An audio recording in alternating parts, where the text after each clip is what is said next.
Assalamualaikum warahmatullahi wabarakatuh. Halo anak-anak yang ada di rumah, apa kabarnya hari ini? Semoga kalian tetap sehat dan jangan lupa tetap semangat untuk belajar ya. Hari ini kita akan belajar mata pelajaran Akidah Akhlak dengan materi Kisah Teladan Nabi Musa alaihi salam.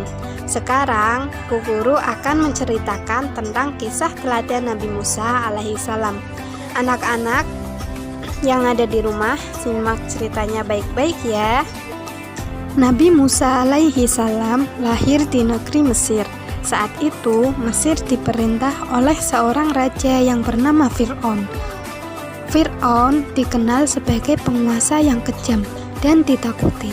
Bahkan dia mengaku sebagai Tuhan yang paling tinggi dan tak ada satupun yang berani membantah. Fir'aun memerintahkan setiap bayi laki-laki yang lahir harus dibunuh karena pengaruh mimpinya.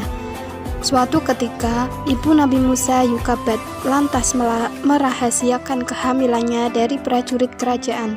Setelah melahirkan, Yukabad juga menyembunyikan Musa kecil di tempat-tempat yang tidak diketahui.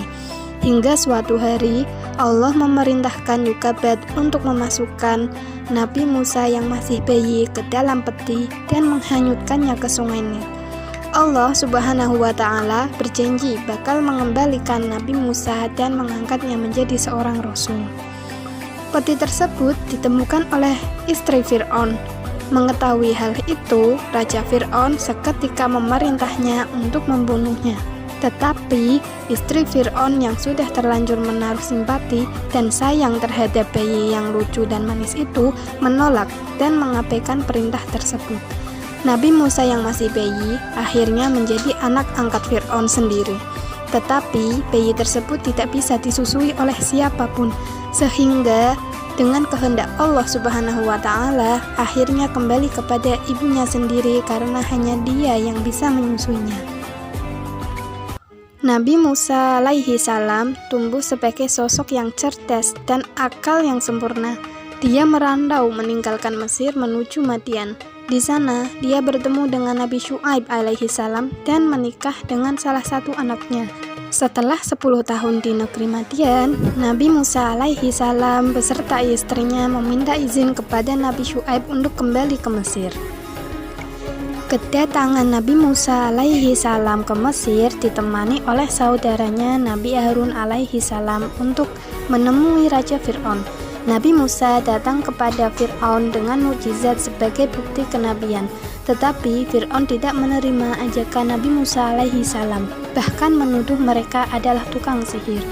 Akibatnya Nabi Musa alaihi salam harus berhadapan dengan para tukang sihir Fir'aun. Mereka melemparkan tongkat yang berubah menjadi ular. Nabi Musa lalu melemparkan tongkat yang dimilikinya. Tongkat itu berubah menjadi ular yang sangat besar dan memakan ular-ular milik para tukang sihir tersebut. Melihat hal itu, para tukang sihir mengakui kebenaran Nabi Musa alaihi salam dan beriman kepada Allah Subhanahu wa Ta'ala. Meski begitu, Fir'aun tetap saja tak percaya dan semakin marah kepada Nabi Musa alaihi salam. Raja Fir'aun yang murka memerintahkan bala tentaranya untuk menangkap dan membunuh Nabi Musa alaihi salam beserta pengikutnya yang akhirnya memutuskan untuk meninggalkan Mesir. Dalam pelariannya, dia terdesak di tepian Laut Merah.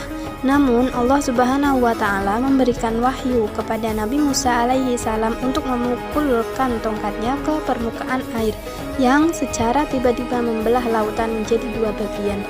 Jalan yang panjang terbentang di hadapan mereka. Nabi Musa alaihi salam dan pengikutnya terus berlari hingga sampai ke seberang dengan selamat.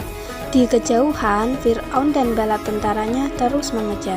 Di pertengahan jalan, Allah Subhanahu wa Ta'ala mengembalikan air laut seperti semula dan menenggelamkan Fir'aun beserta dengan pasukannya.